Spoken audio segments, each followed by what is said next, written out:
बाढ़ के हालात दिल्ली में भी हैं। दिल्ली का बड़ा इलाका यमुना के पानी में डूबा हुआ है। हालांकि राहत की बात है कि कल की तुलना में आज यमुना के वाटर लेवल में ज़्यादा बढ़ोतरी नहीं हुई।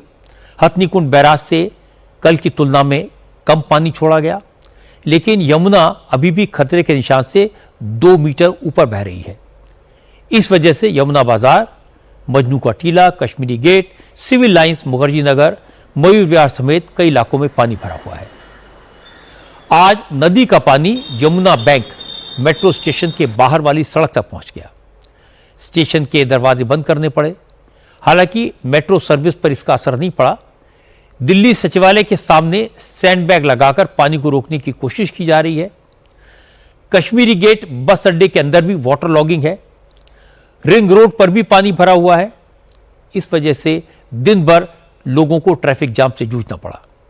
आईटीओ, मयूर विहार, गीता कॉलोनी, यमुना बाजार के इलाके वो इलाके हैं जहां पर रिलीफ कैंप लगाए गए हैं। करीब 14,000 लोगों को अपना घर छोड़ना पड़ा है, लेकिन प्रशासन की मुश्किल आज बढ़ गई जब मयूर विहार में लगे रिलीफ कैंप तक फ्लड का पानी पहुंच गया और इसे बंद करना पड़ा। यमुना बाजार इलाके में तो हालत और ज्यादा खराब दिखाई दी। वासुदेव घाट से सटा ये इलाका कल से ही पानी में डूबा हुआ है। यमुना बाजार में इस वक्त करीब 8 से 10 फीट तक पानी है। यहां के ज्यादातर लोग रिलीफ कैंप में शिफ्ट हो गए थे, लेकिन वहां भी पानी आ गया और लोग काफी परेशान हैं। दूसरे रिलीफ कैंप फुल हैं, इसलिए लोगों ने सड़क पर ही बसेरा कर लिया। यहीं खाना बना रहे हैं, तिरपाल डालकर बारिश से खुद को बचा रहे हैं। मजनू का टीला में पाकिस्तान से आए हिंदू शरणार्थियों का कैंप भी है, जिसे खाली करवाना पड़ा। बाढ़ का पानी इस कॉलोनी में घुस गया। यहां करीब 200 शरणार्थी टेम्परेरी घर बनाकर रह रहे थे, लेकिन अब इन्हें दूसरी जगह जाना पड़ा है। बाढ़ का पानी इनके घरों के भीतर घुसा हुआ है। घरों में रखा सारा सामान खराब हो गया है। इंडिया टीवी के संवाददाता शोएब रजा जब इस कैंप में पहुंचे तो यहां घुटनों के ऊपर तक पानी था। कुछ पाकिस्तानी शरणार्थी बाढ़ के बावजूद घरों की सुरक्षा के लिए वहां मौजूद थे। उन्होंने कहा कि यहां हालत बहुत खराब है, पानी में सांप बिच्छू है। डर के बावजूद अपने सामान को देखने के लिए उन्हें यहां आना पड़ रहा है। मैं इस वक्त दिल्ली के मजनू के टीले पर मौजूद हूं और जो ये आप घर देख रहे हैं ये है पाकिस्तानी हिंदू शरणार्थियों के, जहां पर इस वक्त जो यमुना का पानी है वो आ गया है और बहुत सारे जो घर है वो यहाँ पर डूब गए हैं। मुश्किल हालात है, काफी फिसलन भी है। लेकिन ये देखिए, इस घर में मैं आया हूं, इसी तरह के बहुत सारे घर है यहाँ पर जो हिंदू शरणार्थियों के हैं।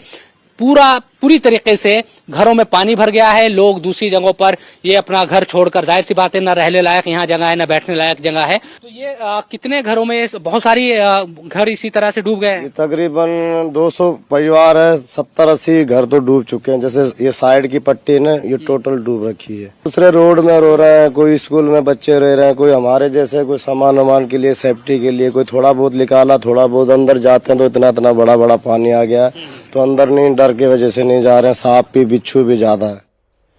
लेकिन इस बार मानसून में जम्मू कश्मीर, हिमाचल प्रदेश, उत्तराखंड, हरियाणा और पंजाब में जो तबाही हुई है, इसका असर दिल्ली तक दिखाई दिया।